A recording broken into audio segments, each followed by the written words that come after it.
오늘 하나님께서 우리에게 주시는 말씀은 마가복음 11장 7절부터 11절까지의 말씀입니다. 마가복음 11장 7절부터 11절까지의 말씀.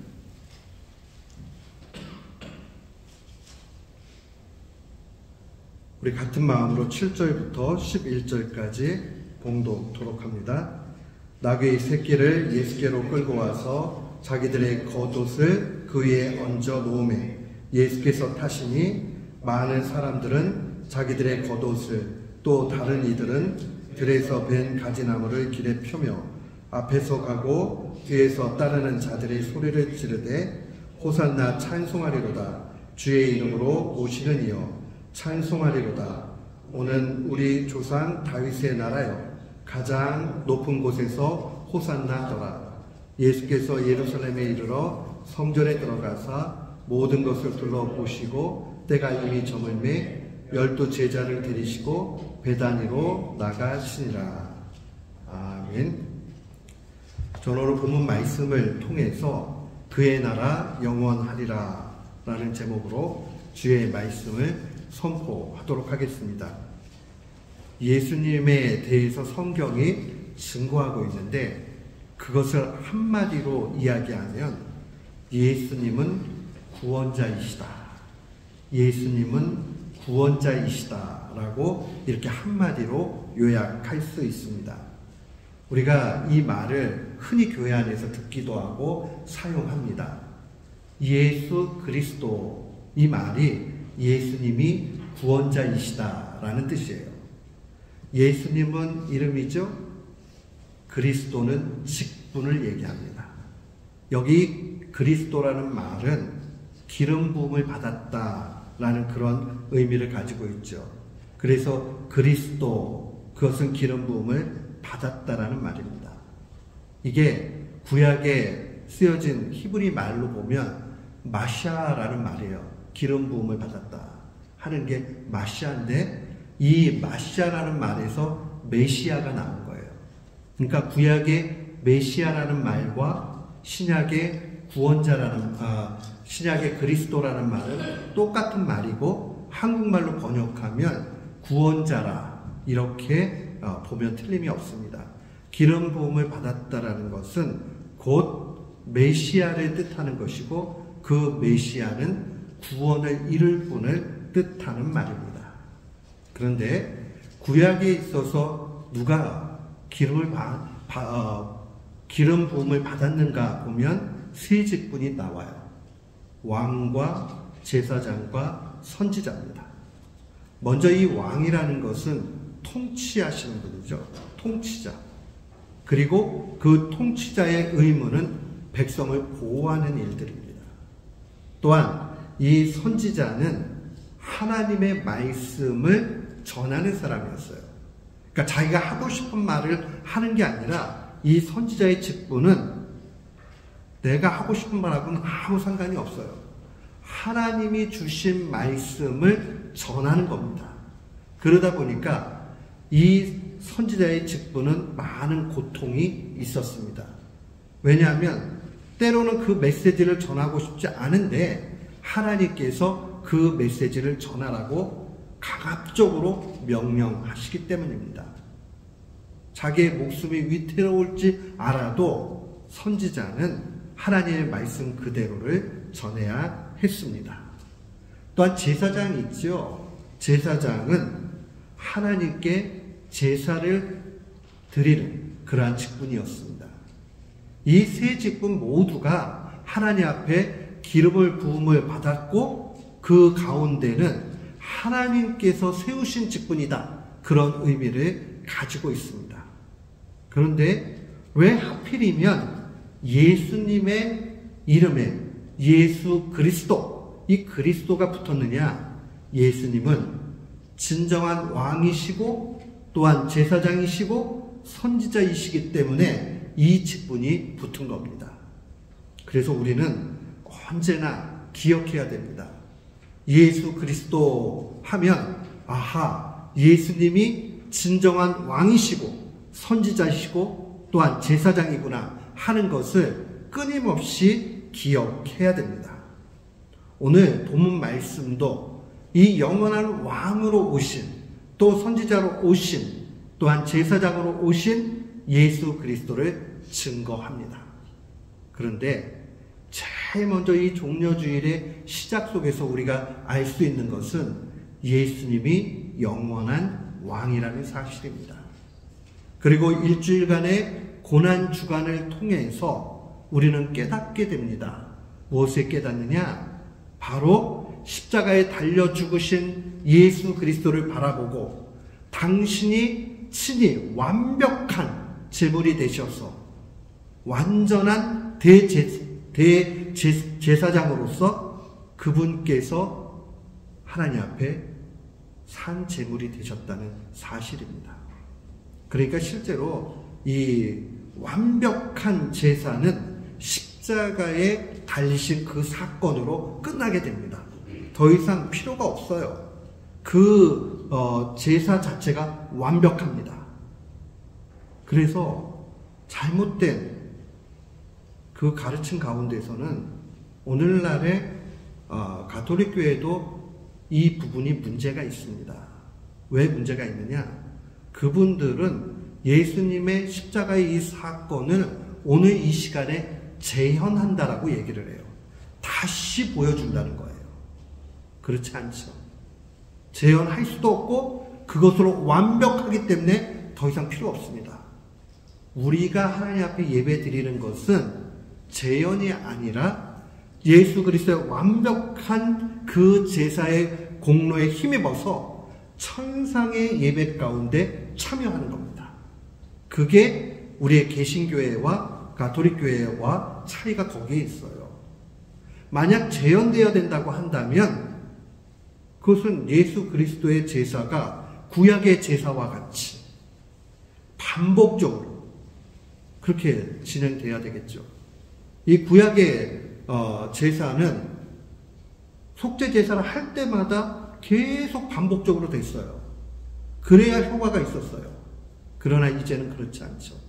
예수님께서 십자가에서 완벽하게 대제사장 되셔서 완벽하게 산 제물이 되셔서 그러니까 더 이상 재현이 필요 없습니다. 우리는 이 예배를 통해서 천상의 예배의 한 사람으로 예배 드린다는 엄청난 신비 가운데 있다는 것을 기억해야 됩니다. 또한 이 예수 그리스도는 십자가에 죽으실 뿐만 아니라 부활하심으로써 구약 선지자들이 그토록 선언했던 메시아가 오신다, 메시아가 오신다 했던 그 메시지의 완성을 보여주셨습니다.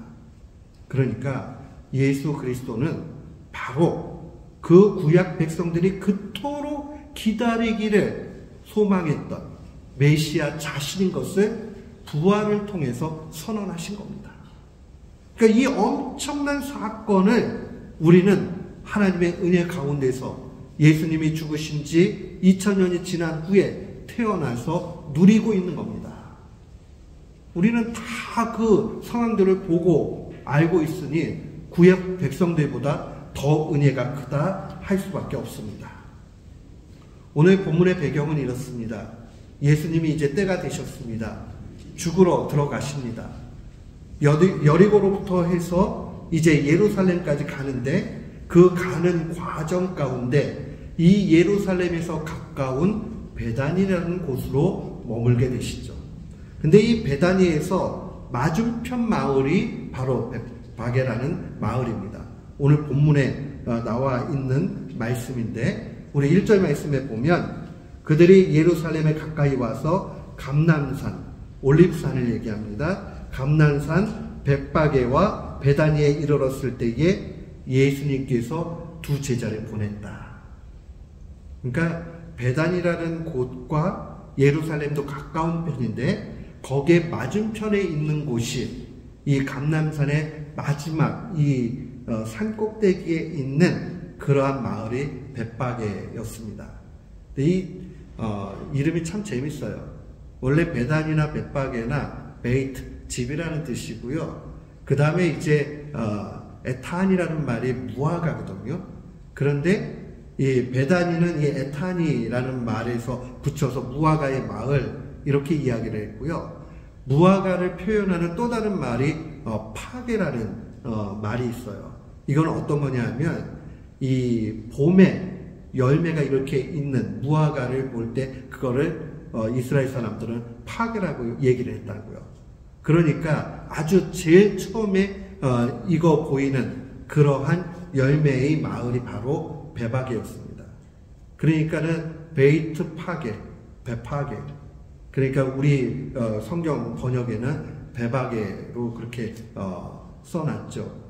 이곳에 한 번도 타지 않았던 그런 나귀 새끼가 메어져 있다라고 주님이 말씀하시면서 그곳에 가서 그 나귀를 갖고 오라고 이야기하십니다. 왜 그러느냐? 주님이 이제 영원한 우주의 왕으로 그 어린 나귀 새끼를 타고 예루살렘 성으로 들어가시기 위함입니다. 왕, 그러면 우리는 보통 말 타고 가야지 맞거든요. 그런데 오늘 본문에 보니까 말이 아니라 바로 이 예수님께서 어린 나귀를 타고 들어가십니다. 왜 어린 나귀를 타고 들어가느냐? 여기에 아주 큰 의미가 있습니다. 두 가지 의미입니다. 하나는 스가랴 선지자가 이미 메시아는 어린 나귀를 타고 입성한다 라고 그렇게 알려줬습니다. 그리고 동시에 이것을 해석할 때에 어떻게 해석했느냐?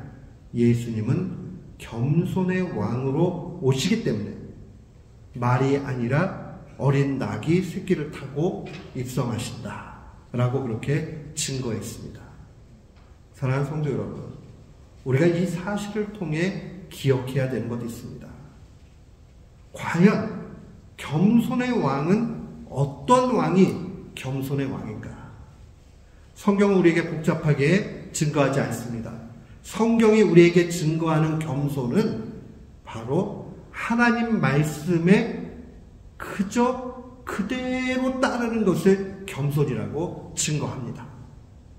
그러니까 우리는 한국 사람으로 아니면 미국에서 성장하면서 겸손은 이런 거야 라고 생각을 하는 게 있죠.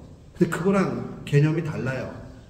우리는 음식을 많이 차려놓고 또 때로는 우리가 뭔가 잘 해놓고도 아이 별거 아닙니다 이렇게 얘기하는 걸 겸손이라고 생각을 해요. 내가 알고 있으면서도 저 그런 거 잘 못해요, 저 몰라요, 몰랐어요 이렇게 얘기하면 겸손이라고 생각을 해요. 근데 성경이 증거하고 있는 겸손은 그거랑 아무 상관이 없어요. 성경이 증거하고 있는 겸손은 하나님이 말씀하시는 것을 잘 듣느냐 안 듣느냐 여기에 달려 있습니다. 오늘 어린이 설교를 통해서 우리가 들은 것 같이 예수님께서 하나님께 기도하지요. 이 잔을 내게서 옮겨 주시옵소서. 그러나 중요한 건 뭐예요? 나의 뜻대로, 나의 원대로 마옵시고 아버지의 원대로 하십시오. 그러니까 하나님 앞에 모든 것을 맡기는 것, 그게 바로 겸손이요 겸손의 왕의 참된 모습이라는 것을 우리는 기억해야 됩니다. 근데 이 앞선 1절부터 6절까지 나와 있는 이 사건을 살펴보다 보면 굉장히 낯설어요. 왜 그러느냐? 이 두 제자를 보냈는데 정말 가보니까는 어린 나귀가 묶여져 있단 말이에요. 그런데 그걸 갖다 풀어가지고 이렇게 오는데 거기 있던 사람 중에 하나가 이거 뭐에 쓰려고 가져가느냐 이렇게 이야기한단 말이에요. 그러니까 이 두 제자가 예수님이 가르쳐준 대로 주님께서 쓰시겠다고 합니다. 그러니까 그냥 내어주시는 거예요. 근데 거기에 보면 재밌어요. 한번 보세요.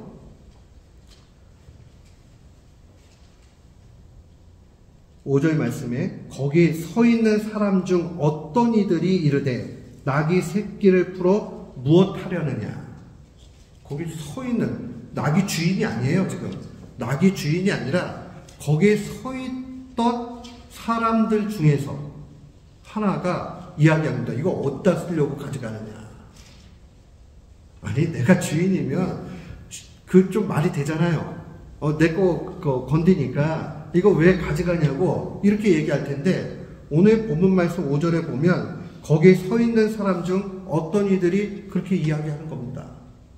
그랬더니 이거 주님을 쓰신다고 합니다. 이렇게 얘기하니까 순순히 가져가라고 그렇게 하는 이 스토리를 보면서 이게 말이 되는가 이런 생각이 듭니다. 그런데 여기에는 아주 깊은 의미가 있습니다. 첫 번째 우리가 기억을 해야 되는 것은 바로 이겁니다.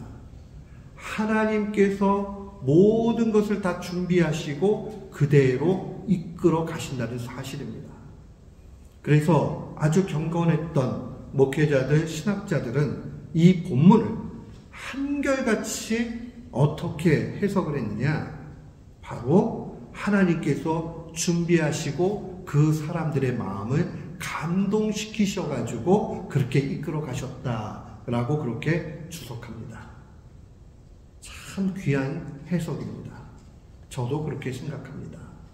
그런데 또 한편으로는 유대 문화 가운데서 해석하는 경우가 있습니다. 이 유대의 문화 가운데서는 이런 게 있대요. 이 나귀를 갖다가 자기가 나귀를 그 새끼를 받아가지고 자라게 이렇게 하는데 생각보다 비용이 많이 들기 때문에 자기가 꼭 필요한 것만큼만 그렇게 하고 어느 정도 성장하면 문 앞에 묶어둔답니다. 묶어두면 필요한 사람이 와서 그것을 가져가는 그러한 문화가 있다고 그래요. 그래서 그 문화 가운데 보면 이것이 하나도 문제가 되지 않는다라고 그렇게 해석하는 분들도 있습니다. 물론 두 번째 해석은 우리가 합리적으로 이해할 수는 있습니다.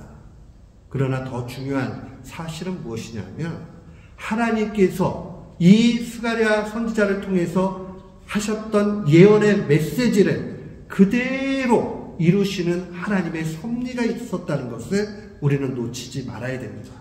그러니까 예수님께서 행하신 한 가지 한 가지 모두가 하나님의 섭리 가운데 있었다. 그것을 우리는 기억해야 됩니다. 또한 그뿐만이 아닙니다. 오늘 사람들이 보니까 예수님이 예루살렘 성으로 들어와서 갈 때 노래를 부릅니다. 찬송하리로다. 다윗의 자손이여 호산나. 다윗의 자손이라는 이 말은 다른 말로 이야기하면 메시아에 대한 찬양이에요. 그들은 비록 연약한 사람들이었고 내세울 거 없는 사람이었지만 영적으로는 바른 사람들이었어요.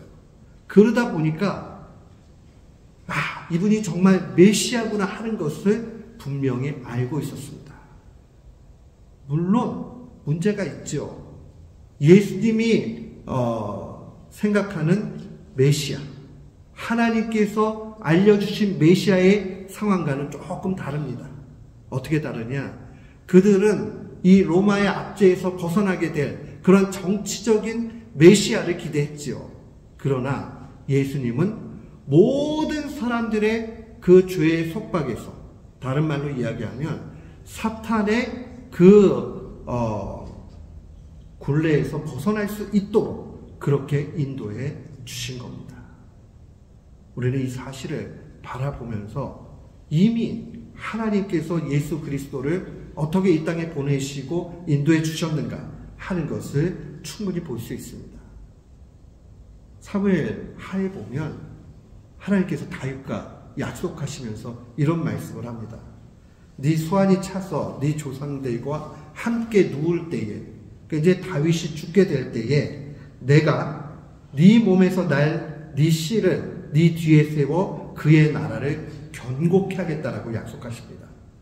이게 당시의 상황으로 보면 그의 아들이었던 솔로몬을 지칭하기도 하지만 실제로는 이스라엘 나라를 나중에 멸망하잖아요. 멸망하지 않고 영원한 그 일들은 어떻게 나타나느냐? 바로 이 예수 그리스도를 통해서 오게 된다는 것을 알려주는 겁니다. 그러니까 예수님이 오시기에 훨씬 전에 하나님의 약속 가운데 진정한 왕으로 이 땅에 오셨다라는 것을 우리는 볼 수 있습니다. 사랑하는 성도 여러분, 우리가 진정한 왕이시고 선지자이시고 제사장이신 예수 그리스도를 정말 기억한다면 어떻게 살아야 되겠습니까? 우리는 오늘 종려주일을 맞이해서 예수 그리스도의 왕 되심과 선지자 되심과 또한 제사장 되신 것을 고백하면서 한 가지 꼭 결단해야 될 것이 있습니다. 예수님께서 이 땅에 오셔서 세례 받으실 때에 구름 가운데서 하나님의 음성이 들렸습니다. 그 음성이 어떻게 들립니까?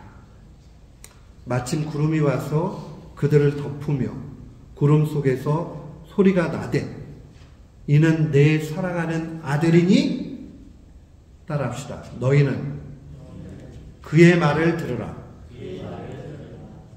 오늘 이것을 우리는 종려주일을 맞이해서 새겨야 되겠습니다. 우리가 지식으로만 예수님은 그리스도시다, 왕이시고 선지자시고 제사장이시다, 이렇게만 알고 끝나면 안 돼요. 그것을 고백하는 사람이라면 우리 하나님께서 내 사랑하는 아들이니 너희는 그의 말을 들으라 라고 명령하신 이 말씀에 순종해야 됩니다. 그게 겸손의 왕에 대한 마땅한 신자의 모습입니다. 어쩌면 거리에 나가서 노래를 부르고 환영했던 이 사람들은 메시아라는 사실은 알았지만 정치적인 메시아로 알고 있었기 때문에 믿음 가운데 실패했습니다. 그러나 우리는 그 실패를 다시 해서는 안 되겠습니다. 주님이 말씀하시죠. 너희는 그의 말을 들으라 라고 명령하셨으니 우리가 마땅히 예수 그리스도의 말씀을 들어야 하겠습니다. 예수 그리스도의 말씀을 듣는다는 것은 단순한 일입니다. 내게 이익이 되느냐 안 되느냐 그런 거 생각하지 않는 거예요. 주님이 명령하시면 그대로 따르는 겁니다. 그게 바로 우리의 모습입니다. 이것을 더 실천적으로 한마디로 이야기한다면 예수 그리스도의 왕 되심과 제사장과 선지자 되심을 인정하는 신자에게 해야 되는 일은 단 한 가지입니다. 뭘까요? 예배하고 기도하는 일 외에는 할 게 없어요. 예배하고 기도하는 일. 이게 바로 왕 되신 우리 예수 그리스도를 고백하는 신자의 유일한 모습입니다. 주의 말씀을 듣기 위해서 기도해야 되고 주의 말씀에 순종하기 위해서 기도해야 되고 주님과 교제하기 위해서 예배 드려야 합니다. 그러니까 예배와 기도 외에 신자에게 필요한 일이 아무것도 없어요. 나머지 일들은 어떤 면에서는 우리의 영혼과는 크게 상관이 없습니다. 그러나 우리가 예배 드리는 일과 기도하는 일에 실패하고 게으르고 나태하다면 우리의 영혼은 죽어갈 것이요 우리는 복음에 합당한 삶을 살지 못하게 됩니다. 사랑하는 성도 여러분, 오늘 이 말씀을 마음에 간직하고 하나님의 나라가 영원하기에 우리가 그분께 예배하고 기도하는 귀한 교우들 되시기를 주의 이름으로 축원합니다. 아멘.